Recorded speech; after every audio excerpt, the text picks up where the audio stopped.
Okay. Welcome to the Tuesday, November 10th, 2020 virtual GRCC meeting. And tonight we have our usual cast of characters. We have myself, committee chair, committee vice chair Amy Goldman. We have Jeff Jubilier, Brad Moore, and we have student representative Ellie Davis. And we have a new member with us tonight, the teacher representative, Kate Farnan. Did I pronounce your last name correctly, Kate? I'll take that as a yes. Okay, so why don't we go to administrative remarks? I'm going to hand it over to you, Mike. Any administrative remarks tonight?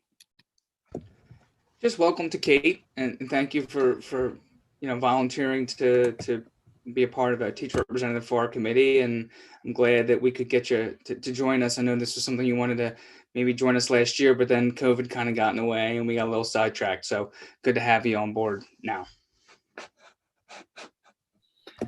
All Thank right. you. Okay, great.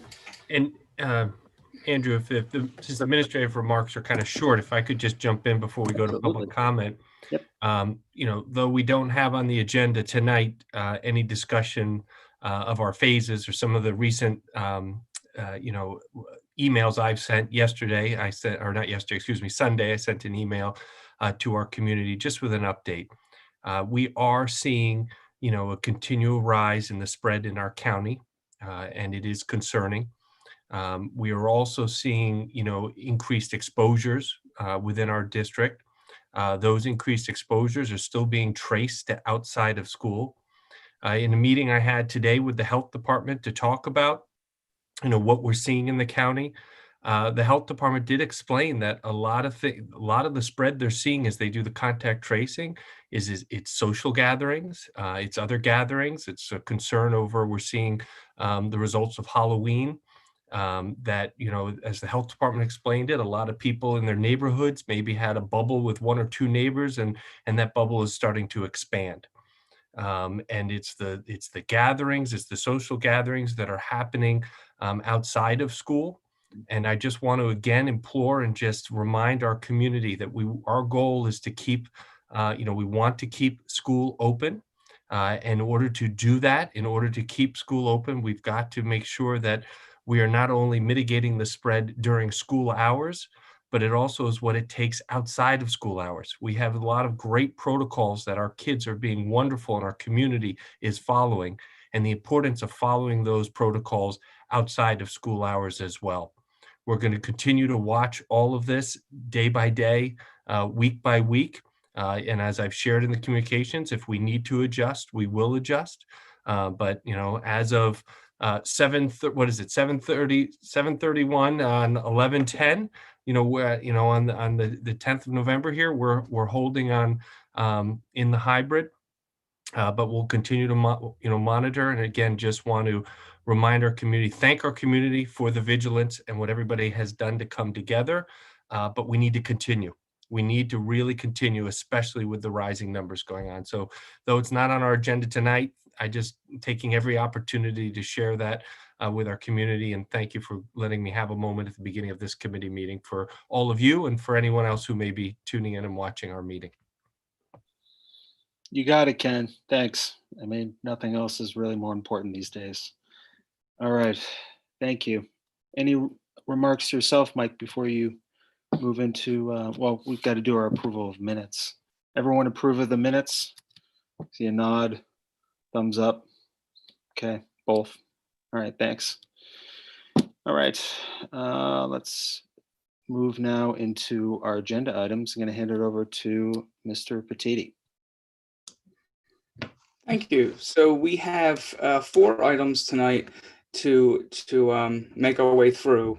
And we're going to start with the new technology for submitting and receiving public comment. So as you may know, or many of you were on these meetings, but it was interesting to look back and find that our first virtual meeting was March 24th, 2020. And that by my count, we've had 44 virtual meetings, including this one. So that's around 5 meetings every month. And that includes just a month with just one virtual meeting, which was March, and then November not being over yet. So you could say we've had some experience with holding our meetings on Zoom and conducting our business through Zoom, as well as receiving public comments in a different way than we may have been used to or than we were used to pre-COVID. So we have this experience behind us and we're a bit more comfortable in this new normal. So we see a potential for our meetings to evolve and take on a more of a in real life aspects. And to that end, while we're going to continue to have our meetings through Zoom, we want to allow for a more natural process to the public to join us and to deliver their comments on whatever the agenda items and other issues that they might have concerns. So we're going to start in the November 24th board meeting with a new method, in addition to email comments, of having people come on and join us at our Zoom virtual meetings. And I'm going to go over a little bit of this process, and this is going to be the introduction to this new way of collecting comments for the public to submit. And before we do that, I want to kind of get into the policy of public participation, just to set the stage a little bit for how this change impacts or does not impact policy. And then I'll talk about the change that, or the new way we're going to be receiving these comments. So when we talk about making an update to public comment, I talked to the solicitor and we are okay to enhance, as he said, the method of collecting public comments. So we can offer other venues to collect public comment and allow for the community to offer their public comment, especially in this Zoom time, this virtual meeting time. Where we would where would be a sticking point is if we attempted to restrict public comment. And in this case, we are not attempting to take away the ability for the public to email us their comment at board comments and have those comments read live at the meeting. We will still have that process in place, and the board and the public who prefers to just email their comments in could still do so. Other policy rules or policy stipulations such as the 4-minute limit on public comment and other nuances in the policy 006, meetings and public participation, will also still apply. What we're just doing here is we're evolving our public comment process and I guess delivery, and hoping to allow for more engagement with our community face to face, as we used to back in pre-COVID days. So how are we going to do this?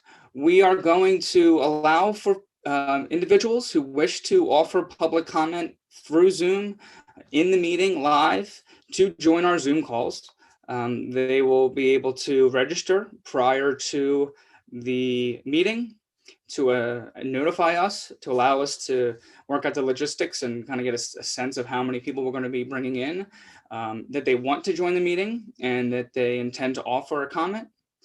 The people who join us at the meetings will be those that intend to offer a comment. So we won't be having people come on just to sit in the background in the audience really and watch the meeting on Zoom and not offer their comment, because we stream our meetings live on YouTube. And if you would like to watch the meeting live, you can do so through YouTube. You don't have to join us on the Zoom call to watch the meeting live. It will be for those who would like to offer their comments directly in their own voice in real time through the Zoom meeting. So we will ask for registration beforehand to let us know that they want to join the meeting and they want to have a link to the Zoom sent to them to offer their public comment. We've talked to Upper Dublin, who does something similar. They have a registration process that they open up prior to the meeting, and their director of technology kind of went over some of the logistics of allowing for that to happen and how they manage the comment period itself during the actual delivery portion of the meeting. So we've got some people that have kind of blazed a trail for us that we can use as a resource as we open up this new method of delivering comments.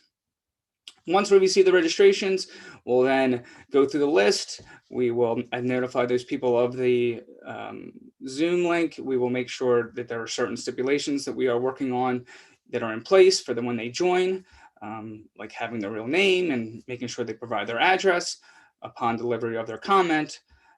We will also have a process in place so we can mute them or remove them should we need to from the process of delivering their comment, per the same board policy I was just referencing before.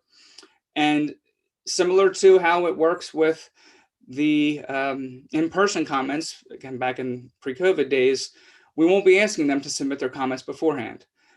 Just as people could show up at the meetings and they could come to the podium and say their comment without us knowing the substance of their comment, back in the in-person days, the people will be able to register and join the meeting and offer their comment without submitting it beforehand. Of course, they still can through email, should they wish to it be read by a district representative. So that's the kind of long and short of the new addition to our public comment collection and delivery. And we are going to be rolling out some more details as we get closer to November 24th, which is the monthly board meeting where we plan to launch this new method. And so stay tuned to the website and the Radar Reader for those details. Any questions about that? Okay, great. Thanks, Mike. Let's start with Amy, Vice Chair. I'll go right before you, Andrew. Okay. Jeff? I'm thrilled.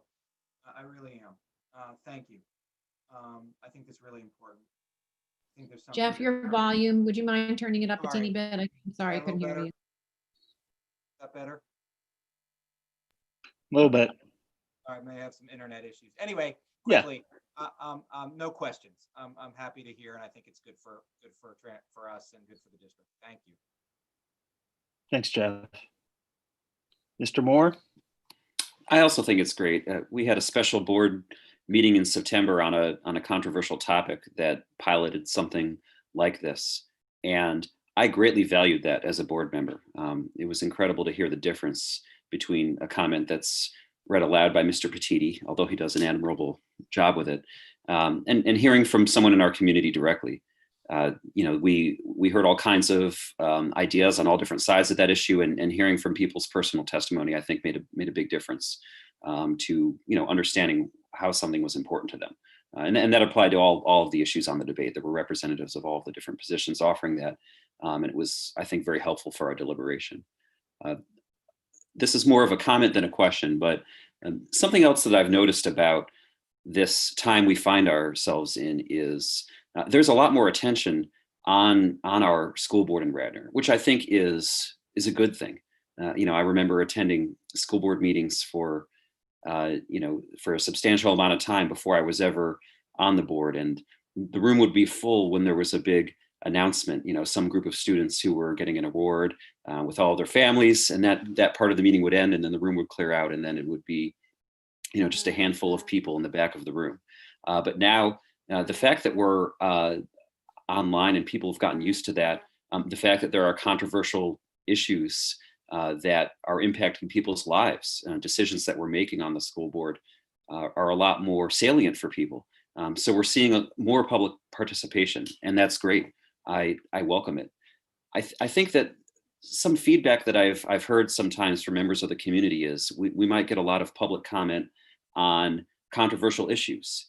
Some of the reopening questions drew a lot of public comments. Our decisions about how we could move forward with an anti-racist school identity drew a lot of public comment. And we've continued to receive public comment on these issues. And sometimes there's a long string of comments when something's not on the agenda, and we hear them in public comment, and then the board receives all of them. But because there's nothing on the agenda, there's no discussion necessarily. Certainly a board member could raise something in new business, and the public could infer, well, if no board members raising something in new business, then that means, although the board has heard all of the comment, the public can infer, okay, there's no board member who felt it was appropriate to take action at that point. But not everyone might draw that inference. There may be people who expect the board to comment or remark on things that are said in public meeting, especially when a lot of public comment comes in. And I want to make sure that everyone in our community knows that whether we take action on your idea or not, we are hearing you and we are listening. And from some of the feedback we've gotten, I think some members of the public are not necessarily understanding that or appreciating that. So maybe I'm only speaking for myself here. When there's a lot of public comment on an issue, I listen to every single one of them. But if that public comment doesn't lead to a motion or a particular action, then there might not necessarily be a discussion or a remark or anything following from those comments. So as part of this effort to expand participation in meetings and allow for this live comment, I think the administration could also potentially look into communicating more about how it is that we do our meetings so that people have the right expectations going into a meeting. Remind people about our public comment policy, sure, but also remind people about our practices and how board meetings go in the ordinary course. And there have been issues where we've had a lot of student comments recently, and perhaps Ms. Davis has a further thought on this. I hate for the idea of a student to feel like they've submitted a public comment to their school board. I mean, what a thing to do. I never did that when I was a student at Radnor Schools. That was never anything that was important to me. And the student takes the time, reaches out to their school board. There's something they want the school board to know about, and they submit a public comment. And then they never hear anything about it because it may not lead to board action. Letting people know that it's part of our ordinary course that you might not necessarily hear a response, I think is something that could be helpful for people. And again, in new business, a board member could raise something that they found interesting in public comment and say that it's something that they'd like to put forward for discussion. But if that doesn't happen, I just want people to know that they know they're being heard, whether or not their ideas are acted on or not. Great, thank you. Ms. Goldman. Do you want to go to teacher and student before me? Oh, whatever, sure. Ellie, would you like to jump in? Yeah, echoing those same sentiments. I think that going virtual has actually increased accessibility to the school board for students. There's now like a common understanding among students of, oh, if you want to submit a school board comment, you send it to this email. And I've been involved with multiple groups that have this understanding. So it's a great option. Before after sports practices, it might be really hard to physically go to the location of a meeting and deliver that public comment. But now that students, have the option to do it on their own time, they don't have to attend and wait for the public comment period of the meeting. I think it's done a great job increasing the accessibility. And I think that this added measure of giving students the option to say it themselves if they so choose, I agree, it's great. Excellent, thank you. Ms. Farnan, would you like to comment? Oh, I can't hear you. We can't hear you. All right. Hi, now here I am. Hello. I'm just taking it all in now, and it's Sure. all very interesting information. Thank you. Okay, great. At long last, Ms. Goldman. I just want to give everybody, I wanted to, Sure. everybody else had to say and give them a chance to go before me. No, I just, a couple of questions to clarify. Mr. Petiti, forgive me if you said it and you're now repeating it. When is this would be going into effect for the business meeting this month? Yes, that's our goal. And is it going to run, Mr. Moore referred to this happening at our September meeting. It actually, if I remember correctly, was our August meeting when we did this, the Right. public comment. August 4th. Yep. Yeah. So, and in that meeting, the person came on the screen, made their comment, and then came off. Is that the same process you envision for this going forward? Yeah, so it would be similar to a sort of webinar functionality where, I'm sure you've attended them, where you are a member of the audience, let's say, and you're not on the screen, you're not interacting in terms of your microphone being on, you're just kind of in the wings there. And then when you are ready to speak, you'll do the raise your hand function, although we'll have it in a way that it's in order so we can know who's coming on and then when they're going off. And we can work on having a clock on the screen so you can see the countdown during their remarks. And there's a couple other logistical things we're putting in place. But yes, they would not be part of the meeting on the screen the entire, that's showing on YouTube or as you see it now with our committee members. They will be in the background. And as per our board policy, when we hold special meetings, which we really didn't do all that often before the pandemic, and now we seem to be have had them in abundance. The way our board policy currently reads is that for special meetings, public comment has to be related to the topic of the special meeting without having somebody submit their comment in advance, which I believe you did do in August. Those comments came through in August 1st. People didn't just spontaneously appear. Do you have a plan to help? So I could imagine it would be awkward for the commenter to be redirected if they were to just spontaneously appear in a special meeting, say, and make a comment that's not related to the agenda. Have you given thought to how that might work under those circumstances to avoid any moments of awkwardness if someone's comment had to be shut down because it didn't comply with policy? Yeah, that's a good consideration. And I think we could do is for the registration page or the registration link, when we make it live for each individual meetings, we can specify the context or the rules around the comments for that particular meeting. So if it was a special meeting, we would make sure people understood when they register that the comments have to be related to the agenda item at hand. And if it's a general meeting, they would not be able to speak on any topic, of course, because that's not the rules per the special meeting are unique.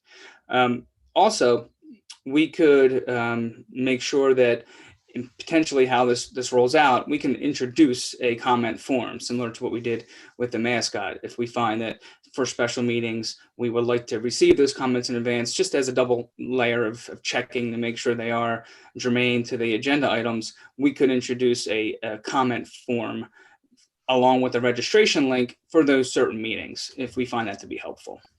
Okay, and this may seem silly, but I'm going to ask it anyway.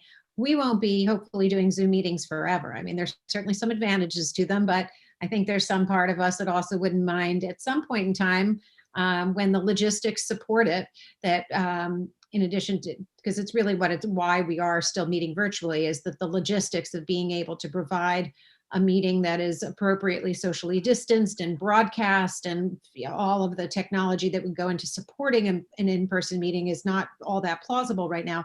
But this kind of opportunity wouldn't necessarily lend itself to when we're in person. At that point, if you want to make your comment in person, you'd show up at the meeting. Is that right?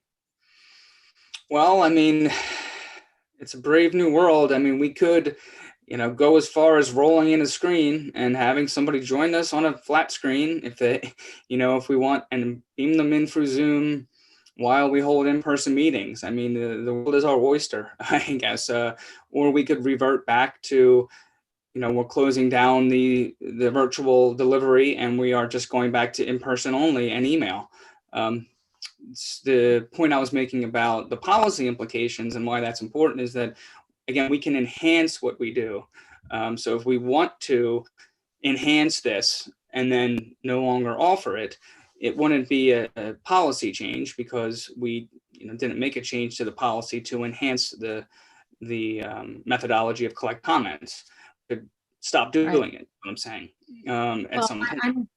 I'm not a technology director by any stretch of the imagination, but I raise that because when you enhance things, either consciously or subconsciously, I think it can create an expectation. So maybe what I would recommend is as you roll this out for November, because it sounds like that could be really involved to do when we resume in-person meetings, we might want to think about framing this around the fact that this is an accommodation and enhancement specific to our virtual scenario right now.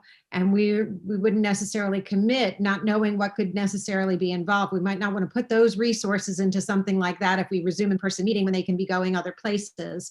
maybe consider this an enhancement specific to our virtual meetings for now, and not necessarily commit to doing it that way in the future, given that people can physically attend once we resume our meetings in person. Yeah, I think that's fair. I also think we don't know what the next week's going to hold, let alone the next 6 months. So it's possible that when we do go back to in person, there may be a segment of our population that asks for a remote option because they just don't feel comfortable coming out and going to a meeting in person. They still want to deliver comments either virtually or some other way until they feel totally comfortable coming into a large space with people. So I think we just Also, have to be open for. If there's a limit in the amount of people that can be in the room, we have to, Mhm. I would think we would want to provide that access and not disqualify them. because of Yeah, the right now the environment. limit in Radnorshire is 26. 26. And when you've got 9 board members and a superintendent and administrators, you've only got a handful of seats left for the public. Right.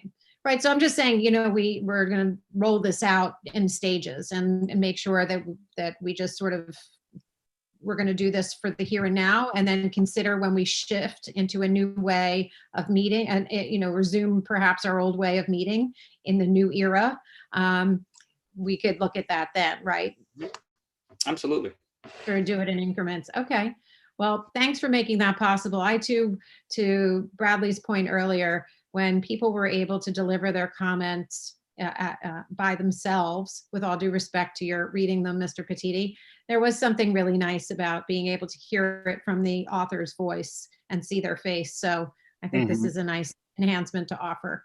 Yeah, for sure. And I think that point that you made, Amy, about kind of keeping it open, that we shouldn't be committing either way right now, but we should be qualifying it by saying that this is for a specific purpose in a specific context. I think that's important to qualify.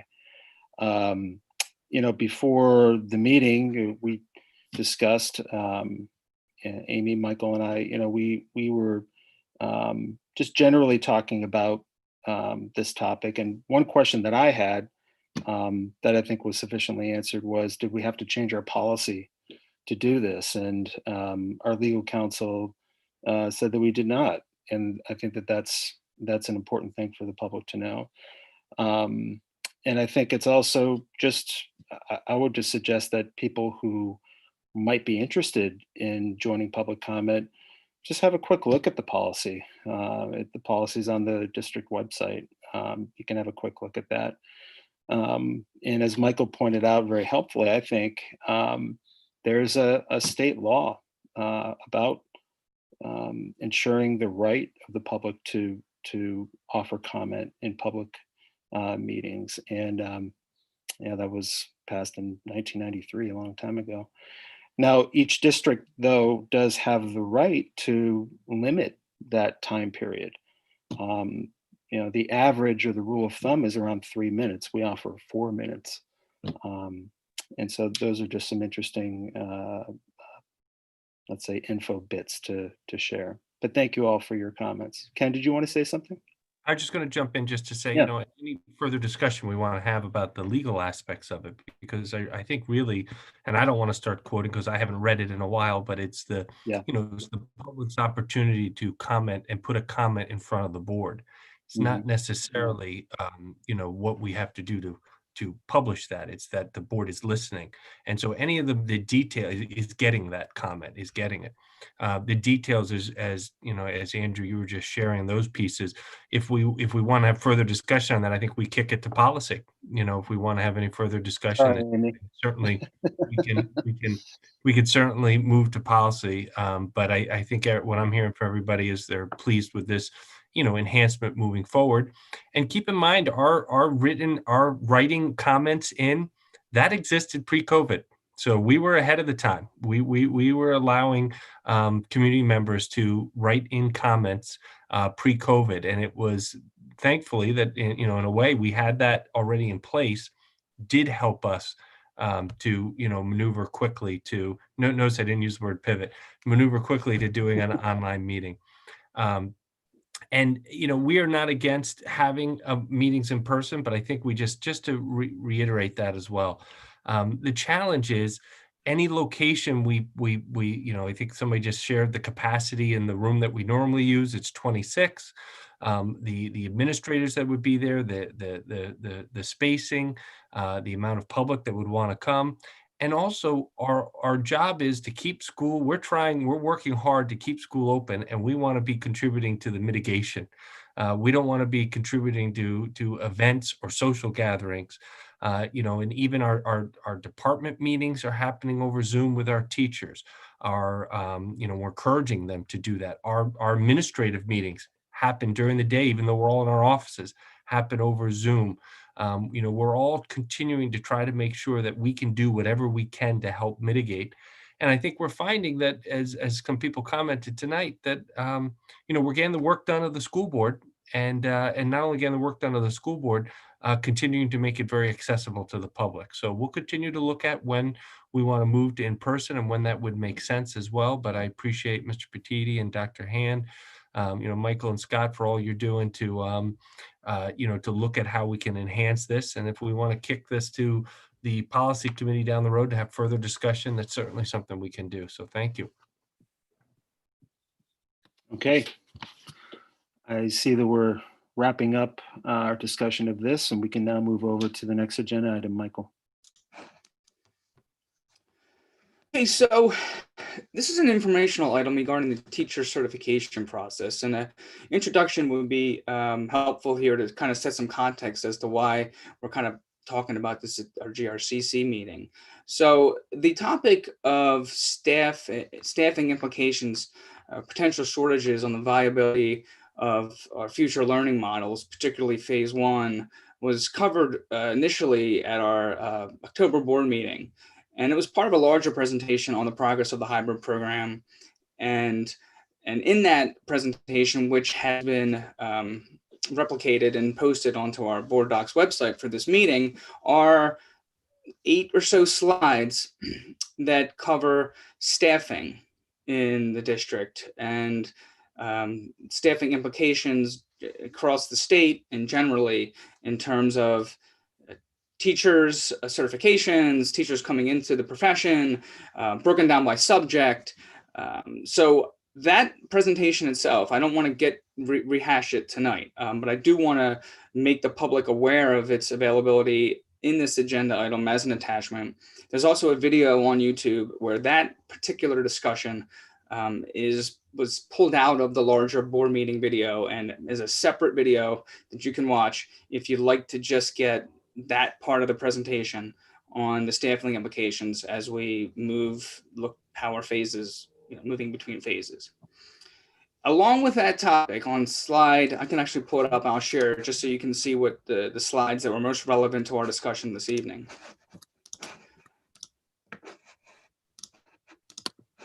You see slide 18 in this presentation, and slide 18 was a compelling slide that went over the number of teacher certificates that have been issued and the decrease, if you look at the line graph, the decrease of these certificates over the past 10 years. And then it also, as I was mentioning, went over the subject areas and the corresponding certificates that are kind of being divvied up amongst those subject areas. So this prompted this slide, and again, I encourage everyone to check out all of these slides on the Board Docs website, because there's another one here that goes over the same phenomenon. All of these, this topic, brought about the concept of, is there anything that the GRCC, our committee, can look into in terms of the process of getting a teacher certification, and is there hurdles or obstacles to reaching a certification that might be impediments to a prospective teacher joining the profession, and if these were eased, reasonably eased, would there be more of a demand or more of an interest in going through the process to reach the end goal? And this kind of thought was also spurred by public comment we received that went over this kind of topic and their experience that they had getting a teaching certificate. And the suggestion was made in this public comment, and I'll go into that in a little bit more detail, the kind of, I guess, the main 4 general sticking points, I'll call them, of potentially getting a certificate. I'll go over that in a moment. But is it possible that our committee could consider advocacy work around the issue in an effort to move the Pennsylvania Department of Education to work to streamline the certification process and remove these possible hurdles as a means to potentially increase the number of individuals compelled to obtain their teaching certificate, and thus the number of teachers available to staff Radnor and other district schools. So it was important for me to kind of contextualize why the Government Relations Committee is kind of looking into this issue. It's simply because we wanted to investigate, is there buzz, is there chatter at PSBA, at PDE? Is this an issue that people are looking into to put advocacy behind to help with the shortage?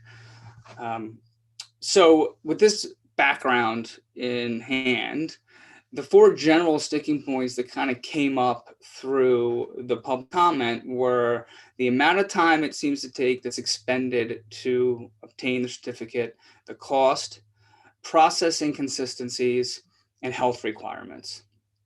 So those are kind of the 4 overarching questions that we received. Is there anything that in those elements, those areas, that the legislators or the, I should say, PDE or even PSBA has looked at, is currently looking at, is interested in looking at? In terms of amount of time expended, there was a belief that it's taking dozens of hours across multiple months. There's fingerprints that you need to receive. There's doctor visits you need to make. There's college transcripts that you need to obtain. The cost was around $500, it was quoted as, to go through this process. We also heard that there might be inconsistencies countywide or statewide with the process, as it seems the CCIU and the DCIU may vary in their own processes and requirements for this.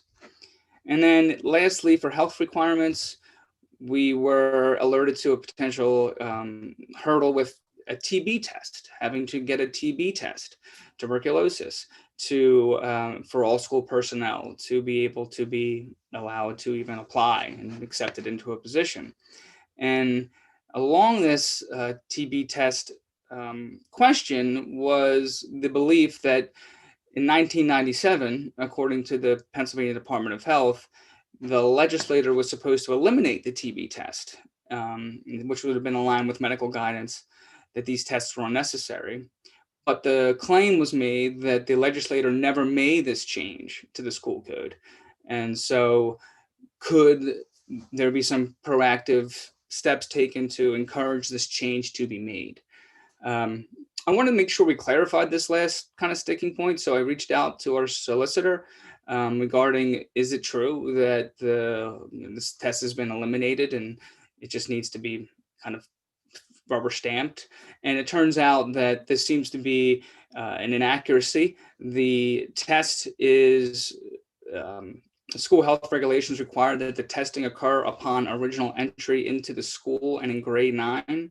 However, in 1997, a joint letter was sent to schools from the Department of Health and Education, encouraging school boards to apply for a modification to the TB testing requirement that would allow for the elimination of all TB testing of students. And this modification only applied to students. So we can confirm that the legislator was indeed not supposed to eliminate the TB test for prospective staff, and that all requirements do remain in place. So of those 4 sticking points, we were kind of able to whittle down the reality on the health and the TB test belief. As for the other 3, we reached out to John Callahan, who's PSBA's Chief Advocacy Officer, to learn if there's any discussion in his circles addressing these concerns and the larger issue of possible legislation or some other action to streamline the potentially arduous process of certification. And John simply said in his response that he, quote, does not know enough on this right now, but he will certainly look into it. So that is kind of where we are with that kind of topic. And I'm sure if I hear more from John in the future, I can bring back that new information. But I welcome discussion.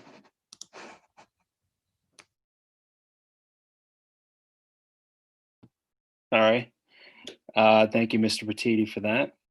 Let's go around the horn here. Jeff, any comments or questions? And my question has to do with is GSBA and or other broader organizations doing anything on this at all?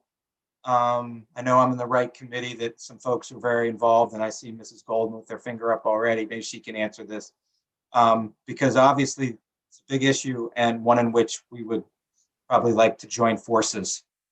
So maybe I should defer to Mrs. Goldman, or she'll wait until everyone else goes, and as she did before. But that's my overarching thought right now, is being part of a bigger community to make more of a dent in this challenge. Jeff, thank you. Mr. Moore. This question is more about short-term considerations. I know the long-term pipeline of certificates in the Commonwealth is something we're all worried about. With what we have now with COVID and the challenges with having teachers in the classroom or in front of the camera, for that matter. We've had teachers who, during COVID, when you have to take a 2-week break to quarantine, you're not available. So that's a big challenge we have right now. And so I'm wondering a little bit about the difference between an intern certificate and an emergency certificate or an emergency permit. I heard some reference to emergency certification as something that we can use as a district in the short term. If you have a BA, you can get an emergency certificate. Are those the same program? Are those different programs? And I don't know, maybe Mr. Batchelor, if he's still on, or even Ms. Farnan, if she knows, can talk a little bit about that.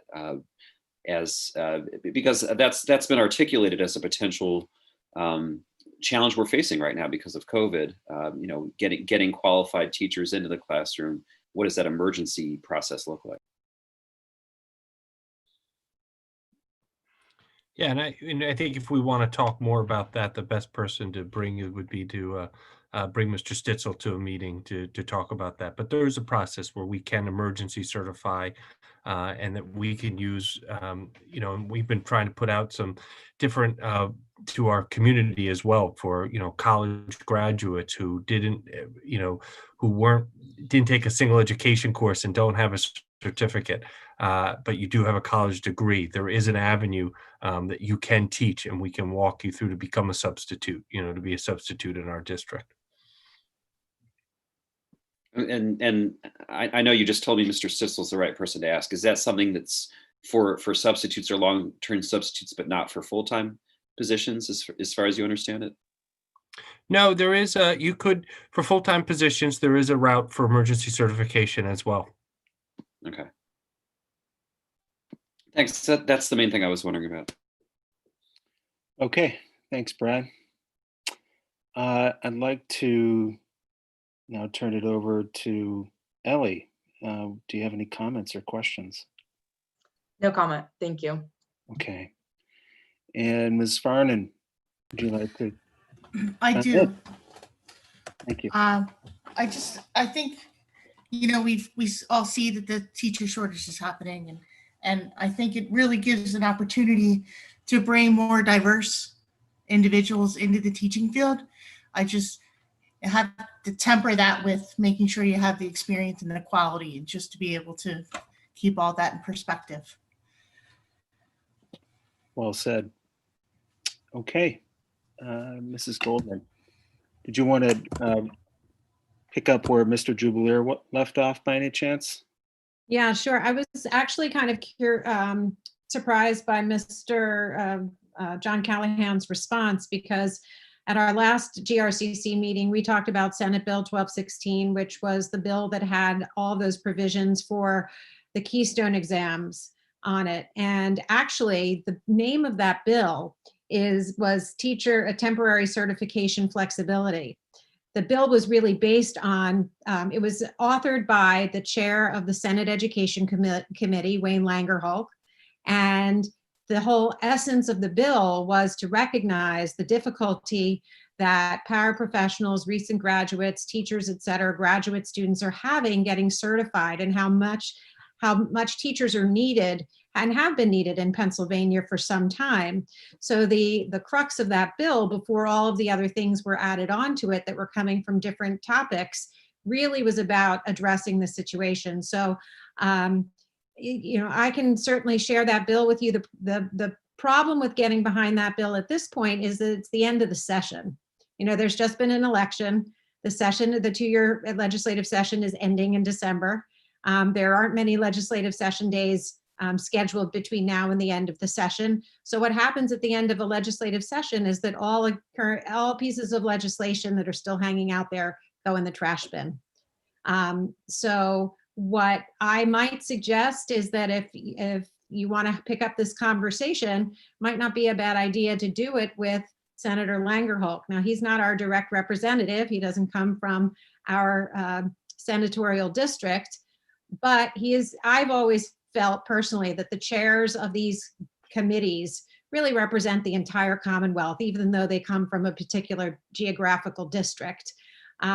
So it's his bill. He probably, still is fascinated by it, and maybe he'd be willing to, with some, an appeal, reintroduce it in the next legislative session, because it seems to have some of the remedies that we're all talking about here. The other thing is, we don't necessarily have to go directly to him. We now have a new state senator to whom we could appeal, and others. So yes, I'm, like I said, maybe I'm misunderstanding what's in this bill relative to the topic, or there was a cross in communication with John Callahan.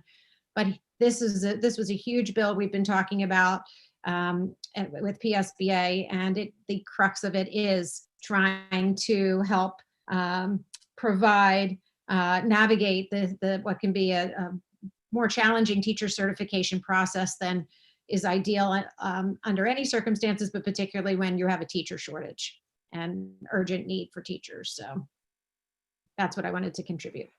Amy, John actually did address 1216. So, and he did mention that they're working out the kinks. He doesn't know if it'll go. It's on life support. And if we could find a deal on the bill, we may be able to get our goals accomplished, postpone grad requirements, and deal with testing implications for next year. So it looks like perhaps he was focused on different elements of that bill and somehow didn't put 2 and 2 together. But yeah. And like I said, a lot of times bills get resuscitated. It's just like a procedural thing. This particular bill in its current form is going to go away very shortly. But perhaps Senator Langerholk would be interested in reintroducing it, and then we can jump on whatever that Senate bill number turns out to be. Okay, that's a good point. They also have to pass a budget, because as you well remember, we were not saved, but we were taken care of, quote unquote, but they have a budget to pass. So thank you, Mrs. Goldman, because that's a very realistic report, because realistically, this isn't going anywhere, because limited session days, and then they have to pass the other parts of the budget besides education. But what's sad is, it's a commentary, is this is not partisan, this part of the bill. And hopefully we can be talking about this again with some more intelligence next month, heading into January. Right. Even though they're passing that, and for sure passing the budget is the number one thing they're focused on right now. I mean, everybody wants their money. But still, the committees still need agenda items. And if you felt so moved to reach out to Senator and say, hey, for your bill from last session, any chance of bringing that back? Yeah, I'm sure he'd talk about it.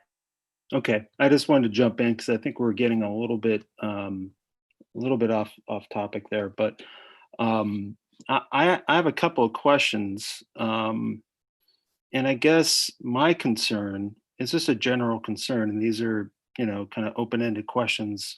And Ken, I'd like to direct them to you here. I think just I'm just having a hard time understanding why a mainline public school district is having these kinds of problems. Is it all about COVID, or what? Why do we have so many teacher openings right now? What explains the teacher shortage? Well, we discussed a bunch of things at the last month's meeting, Mhm. at the curriculum meeting. And some of the things we discussed was, first off, this was building based on the amount of certifications that's out there. So if we're looking at an elementary teacher versus a high school math or high school science, it's a very different story. We're not seeing the shortage as much, and I'm talking pre-COVID, when you look at certifications from elementary versus high school, but we are seeing overall from the state K to 12 a dramatic, and that's some of the charts that Michael was sharing, a reduction in the amount of certifications that are being issued. So that's the amount of people that are obtaining a teaching certificate. So that was happening pre-COVID, and now we go into this time of COVID. Now we have on top of it, what has been going on with the shortage right now? Well, there's a lot of factors we talked about, and I can't tell you which one it is. It is probably, and this is just my opinion, it is the decrease in the amount of the pool to begin with. I have never before seen a situation where, we have supposedly high unemployment, and usually school districts benefit, sadly, from high unemployment when it comes to substitute teachers or paraprofessional positions. People often see a school district as a good place for employment. It's usually, and what we started to see before COVID was when everybody's well employed, which we started to see pre-COVID, we were having troubles attracting paraprofessionals. We were having troubles attracting paraprofessionals pre-COVID because there was, employment and the economy was going well. And whenever school districts are experiencing a strong economy and a strong employment, there's other places people are seeking, employment besides, a paraprofessional in a school district. And I think some of that also drives, just from my own past and history, drives, some of the decisions students make on whether or not to get a teaching certificate. Looking at where the job market is and where it was with a strong economy, and do they want to be a teacher or do they want to go into another profession that could be, potentially more lucrative? Yeah. So Could I? Yeah. Sorry. So I think all these factors were going on that, sorry for the long-winded answer, and No. then COVID hit, and Yeah. then we're dealing with right now a situation where there are people who have been furloughed who are collecting, whether it's CARES dollars, FFCRA dollars, whether it's because, they're home with their own children, and, not work, and not able to work. So we're seeing a lot of things that are contributing potentially to this, struggle to find people. And also we saw a lot of people, you saw the statistics too, the exodus in the state from retirements, across the state as well. So I think it's all these factors at once. I can't necessarily say which one is tipping the scale more than the others, but it's all these factors coming together all at once are impacting us in trying to find, substitute teachers, trying to find teachers themselves, trying to find paraprofessionals. It has been a real struggle. Hmm. Thank you for that. I think it's important for people to understand the broader context. I just want to underline, though, that um, I guess we would expect, uh, I guess we would expect similar shortages at other mainline or regional districts. If you go to, Every neighboring everybody districts, neighboring Everybody's districts. expecting. Yeah, everybody's experiencing shortages and challenges with substitutes. And if anything, I don't know that our mainline designation. I think what has helped us is that we opened up a little sooner than others in hybrid, and by doing that, we locked in substitutes. We locked in people at a time before others were locking people in. So that has helped us, that we locked in some of the substitutes and some of the teaching positions early on.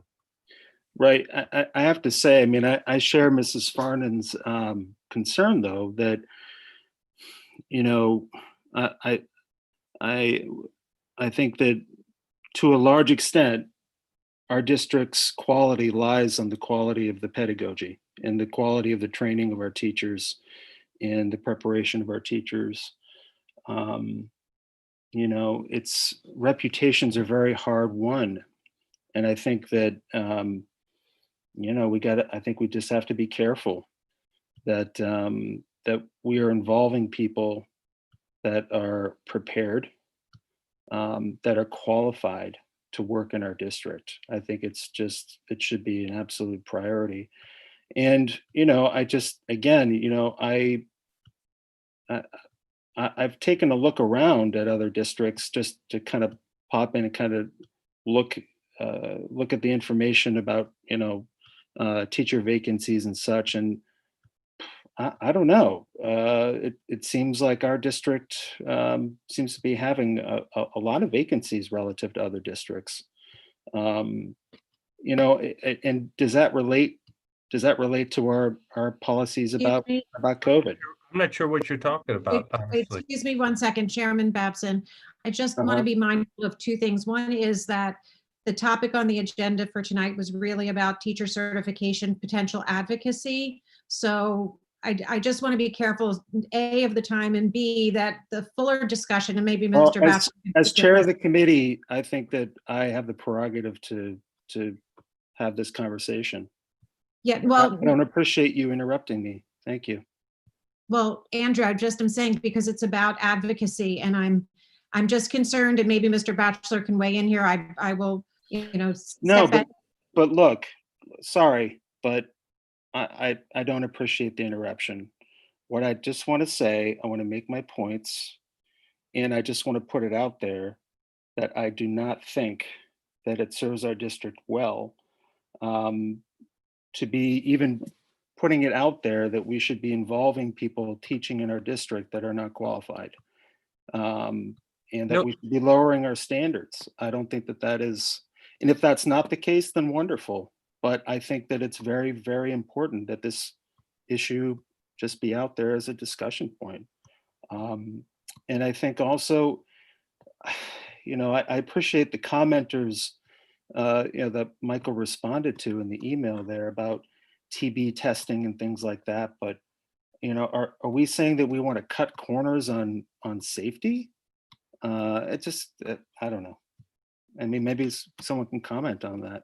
Well, I would say that no one is suggesting we should lower our standards, and nobody is suggesting in our Good. district that we should be doing anything, you know, that would jeopardize what we truly value in our educational program and the value and the strength of our personnel. Good. And it is our people that make a difference, and it's our teachers, it's our bus drivers, it's our support staff, it's everybody who makes a difference. It's incredible the people that we are able to attract. I'm continually impressed with. So nobody's looking to lower our standards, but we are at a time period where we are struggling, and that's a reality. And there isn't a school district in our county. I meet weekly with the superintendents from all of Delaware County. So there is not a school district in our county, and I talk to districts outside the county who aren't experiencing exactly what we are experiencing. We are all experiencing in this same area the same thing when it comes to substitutes, when it comes to finding a significant pool. So we're not struggling more than other districts. That's all No. as long as there is the picture out there that, you know, this is a problem that's affecting everybody, you know. Yes. Yeah. I would say it's definitely a problem affecting everybody. And I would say, as I said before, I think we got lucky, or I don't know. I always in life prefer to be lucky than anything else, but we're lucky or we were good that we got ahead, with our sub-services, with our timing. We got ahead of it, and we also made a commitment to to have more subs at the reserve. And I give our principals and Dan and Sean and Todd, our HR director, and our directors, working with our principals, a lot of credit that back in July they started saying, you know what? Let's start to fill the bench now. Let's get extra subs in now. Let's look at these extra nurses now. What are the things that we're going to need? So by doing those things, in a way, I think we've been in a better place, but we're still in a place where it's a challenge for us, and it's a challenge too. What's impacting everybody too, and this is getting off on a larger tangent, so we can wrap it No, up it's here. all But very helpful. it's it's the quarantines. So look at Yeah, all the different. Mr. Moore mentioned that. Yeah. We shared with the board, and we shared with the entire community the number of cases and the quarantines. We're going to continue to share that. So whenever we have quarantines as well, there's a big staff ripple for that. Okay, good.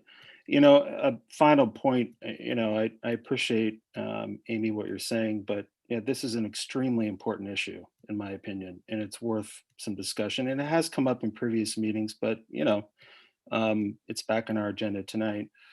I think that it's important, though, for people looking at the PowerPoint just from a research perspective. There's debate about whether there really is, whether there really are teacher shortages and the quality and type they are. And to Michael's credit, on slide 18, we have some more granular data that show that in some areas you have a really dire shortage, and in other areas you don't.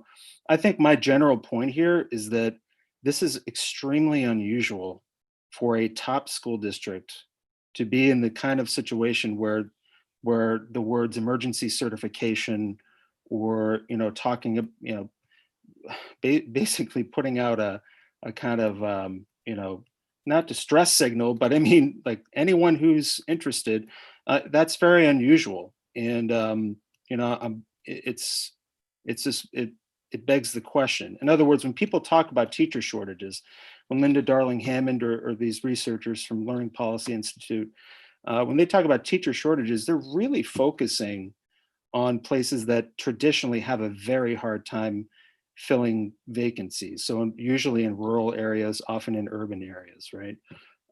They're not talking generally about suburban districts like ours. So, I need to just kind of highlight a few things here. I appreciate the time to do that. Ken, do you have any other thoughts on what I just said there about the, national trends versus? No, I think we can wrap it up. Yeah. But I think there is, and I think where you're touching on is there is an academic discussion about what is teacher shortages and how have we looked at teacher shortages across this country from, an academic standpoint and what we have seen in the trends. And then there's COVID. So we're living in COVID right now. And so everything we're talking about now is a whole different situation. And it's just the reality of the here and now of what we're all experiencing in COVID. Sure, absolutely. I wouldn't want it to be part of the public communication that what we are experiencing now is really caused by some larger trend. That's pretty debatable. That this is really about COVID, that these shortages are due to COVID. I think it's important to underline that. Yeah, and Bradley's got his hand up. I don't have an answer for you on that. I see the stats with the certificates going down, and Ken Batchelor, wonder if we have a little bit of a perfect storm that could be happening because of the number of people going into education pre-COVID. I can't tell you because I'm not studying closely how much that's impacting, and I don't know that we need to debate that, but that certainly could be. But go ahead, Bradley. Sorry. Thanks, appreciate it. One advocacy point that I wanted to pick up. My mom was a teacher. And she was a teacher in Illinois and at a parish school in Louisiana. And after her kids, my brother and I were getting a little older, she wanted to get back into the workforce, and her Illinois and Louisiana certifications were no good in Pennsylvania. And I don't know how much that's still the case, but that's the sense I get of how Pennsylvania law is now. And to Ms. Farnan's point, we want to bring people into the profession who might not otherwise have been in the profession.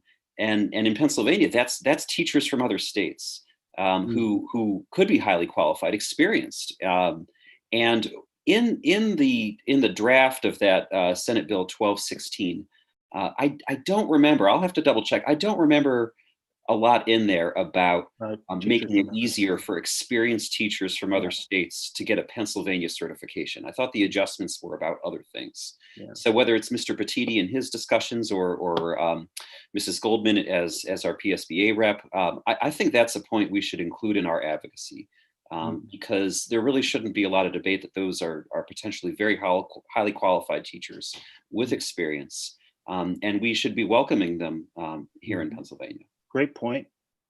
Great point. And we just remember too, we are not alone. I mean, all you have to do, talk to Lower Merion, talk to Conestoga, talk to Westchester. Everybody is going through this. This is not new, and the data is the data. I mean, the numbers are the numbers. And so I think I don't agree. That's an open question, actually. Well, you saw what Ken presented. I mean, I'm just saying what it is now. I mean, it's a bigger discussion, but did he present data comparing different districts in this area? no, but he talks to No. superintendents every day. Okay. Well, I'm sorry, but I base my opinions on data. And Well, don't insult me. Don't insult me, Chairman. You can Okay. disagree, and you have your data What going what by about our experience insulting on the you about ground. that? Sorry, I'm just, it's a I know, discussion, man. I just think we have to support our district and the struggles that we're facing that we've heard time and time again.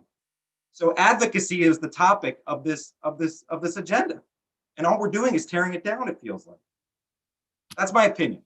I mean, absolutely. I mean, I welcome And you. I'm sorry. No, that's it's how no I feel. problem, man. This, what sometimes people forget is that this is our meeting.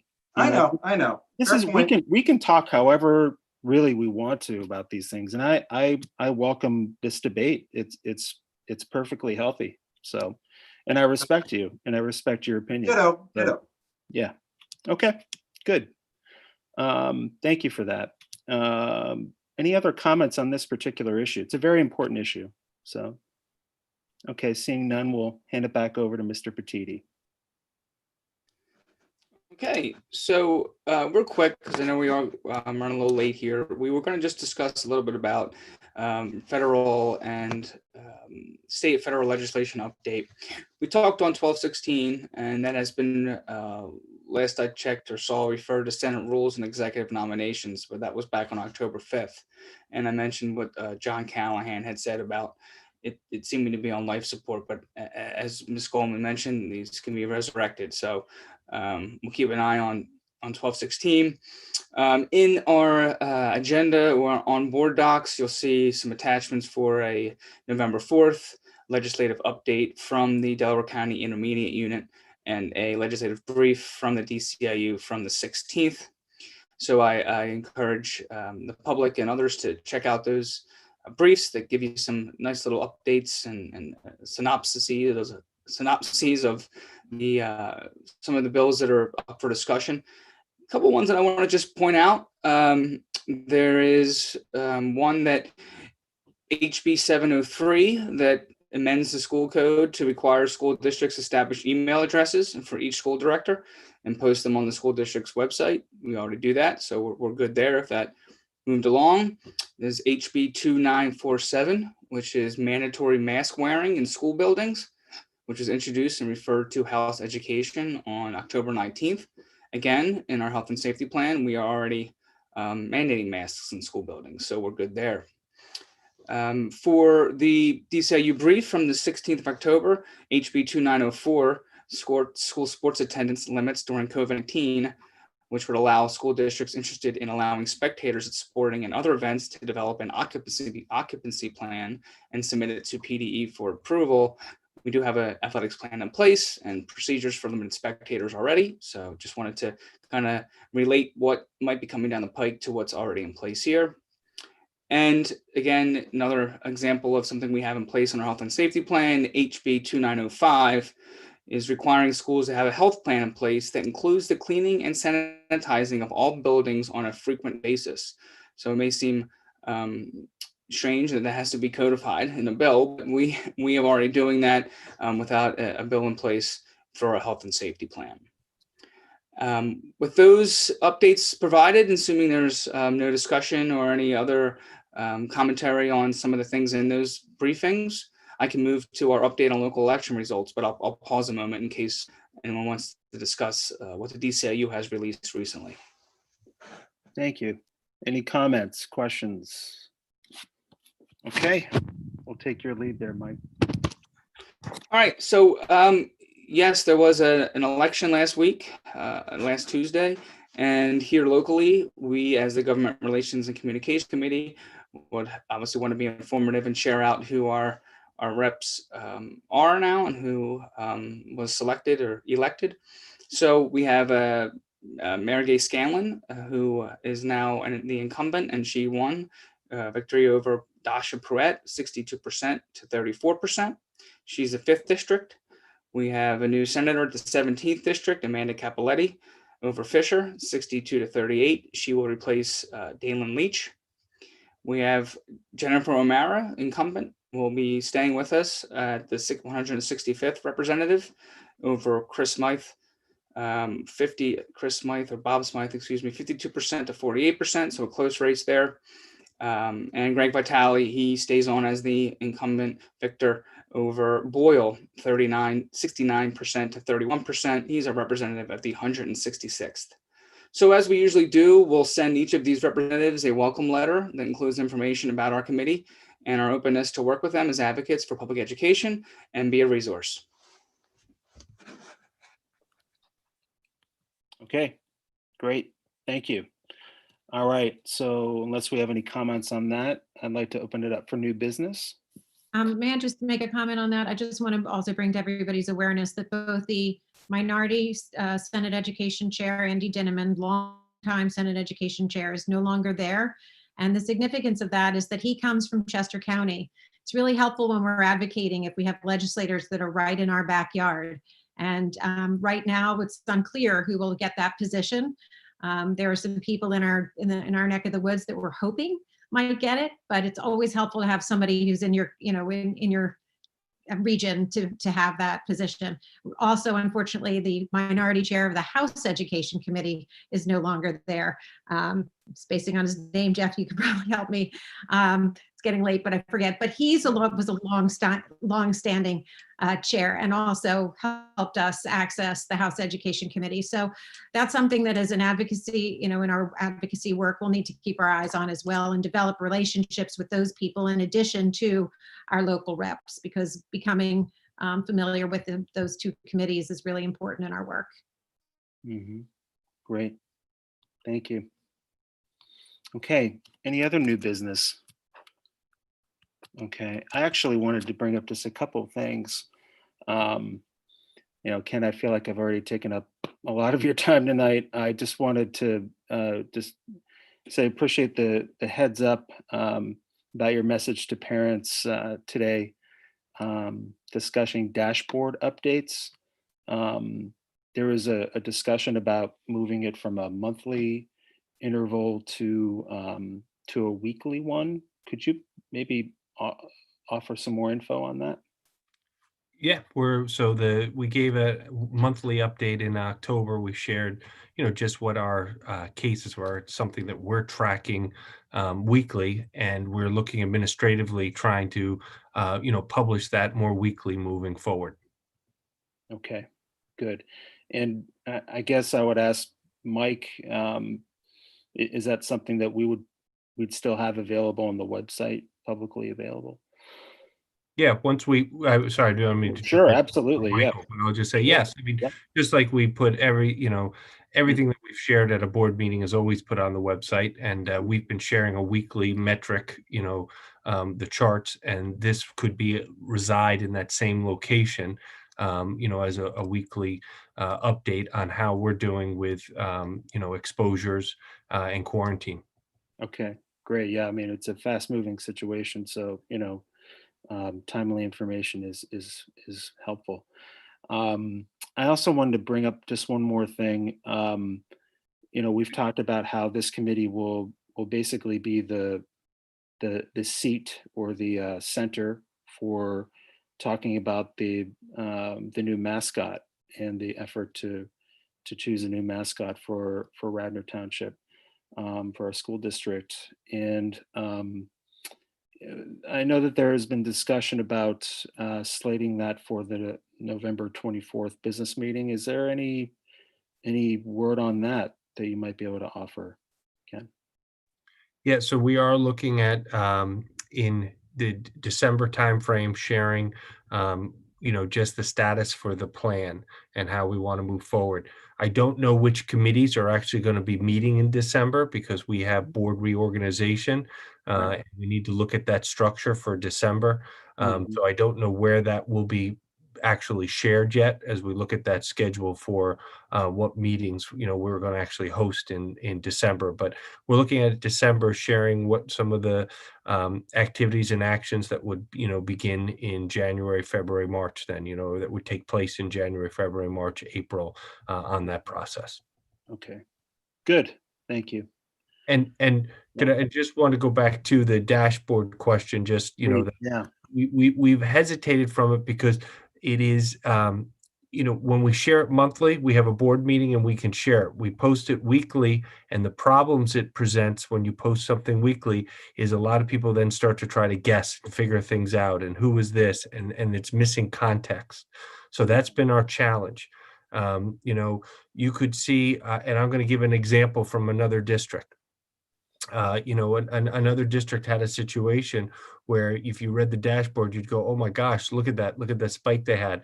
Well, it turned out it was, it was a situation that was outside of school, and it turned out it was, a gathering at a person's house that resulted in, several cases over the weekend at someone's house. So we need to be really mindful as we're publishing, this weekly, that A, people have a right to privacy, and B, that we also there may be a context to all the different situations as well, and there's a context of right now. Again, we're seeing the cases that we're seeing. I had expected many more cases by now at this point. I mean, I think I've been a broken record sharing. We will have cases. We will have transmission. We'll have transmission in school. We've anticipated that from the get-go. We talked about that in July and August and September. That frankly, I think we're all very pleasantly, been surprised that we haven't seen the transmission in school that we've anticipated when we started with our hybrid program. So we are looking to share it, but we do want everybody to be aware that we'll be during board meetings is when we can share some more context around some of that data. I appreciate that detail, Ken. If you don't mind, I just want to ask then, so does that data come from a self-report of someone not feeling well? Maybe you could offer just a little bit of detail about how that actually happens. We do, and we are working with Chester County Health Department, et cetera. Yeah, the data we have that we shared with the board during the board meeting, during curriculum, that data we shared was because of actual confirmed cases. So confirmed cases through Chester County Health Department, confirmed through, our nurses. Our nurses are the front line working with the health department and the families. So it's both with the health department and with the parents on what are the confirmed cases. Okay. So asymptomatic cases, and it's just, that's because we're not doing any surveillance testing. We're not going to be catching those asymptomatic cases. Correct. Way it goes, yeah. Yes, Ellie, please. I have one note on the issue of the mascot. I've heard from other students that there's some, especially after the October school board meeting, there's some impressions that people have that it might be a possibility that the Raider name could be included in a future vote of deciding what the new name of the mascot could be. So I just want to specify if this might be a miscommunication, if students are lacking clarity on if that would be a possibility. And I know, Mr. Moore, you made the point before that sometimes people go into school board meetings with certain expectations after public comments have been given. They expect the school board to respond in a specific way. And I know some students went into the meeting in October with that expectation that the mascot would be discussed. So this is perhaps a question for the township solicitor. But for the sake of clarity, for students, I'm curious if with the September 2nd vote, is right now, without another vote, is putting, the Raider name on the vote for students, is that, a possibility? And I know that's probably not a question that can be answered right now, but there needs to be, for students to have a proper understanding, I think in the future, there needs to be some specific clarity on that point. Yeah, I think that's helpful to bring up. We did have votes. We voted a certain way. The votes on that were not very ambiguous, and so that will remain to be discussed. Any comments on that particular issue? I would just say that, I've had an opportunity, and I think Mr. Moore's comments were good comments about, everybody understanding how a school board works and public comment works. And, we don't reach out, and have a conversation with everybody, that makes a public comment, because we'd never get done the business of the board. I, though, as the representative of the school board, have had opportunity to meet with different groups or try to meet with people and give some feedback. The board has made a decision. Our Radnor Township School Board has made a decision. We made a decision to remove the Indian imagery. We've made a second decision to remove the Raider name as well with that. So we're moving forward, with our plans and developing our plans based on that decision that was made. Now, there's obviously people in the community that have, still have concerns about that, and people have their right and their ability to continue to present those concerns and to raise those concerns. Administratively, for us, we are now moving forward to carry out what was a decision, and the decision that was made was to both remove the imagery and remove that name. And then we will be putting together a plan moving forward on how we as a district can come together. How do we come together as a district to look to rebrand, rebrand both the name and the mascot for Radnor moving forward? As to how other students could continue to bring things forward, and our students on a wide variety of topics and issues, they have the opportunity to continue to bring things forward, both to the administration and school board. But our plan is moving forward and looking to bring the community together based on a decision that has been made. And I think that, part of this new culture of students participating in giving comments at school board meetings more often is also, a learning curve of learning myself and others, how the school board functions, watching the decisions with the return to hybrid school. And I think that's a really positive thing, that the student body gets to go through this learning curve. I also think we have more to learn as Mr. Petiti does and the administration do their research. And that we should, I'm not suggesting anything, but that we should keep an open mind and continue to listen to all the community. We did make a vote, but I think it's still important. There are things we may not know down the road, for how this could all come to be, and hopefully we can bring the community together. But we have a lot to still learn, in my opinion. Okay, thank you, Mr. Jubileer. Any other comments or questions on this particular issue? Okay, thank you, Ken, again for your comments and information there on that. All right, how about public comment? Any public comment? Nope. With the 3 meetings tonight, this was the one with the lightest agenda, I thought. I got to tell you. It was a little... Tricked again, Ken. Sorry, we had grand plans to to be the shortest meeting. But thank you everyone for hanging in. A very good discussion, I think, about extremely important issues. So I'd like to entertain a motion to adjourn. Okay, and a second. Okay, all in favor? All right. Thank you very much. Have a good night. And I All right.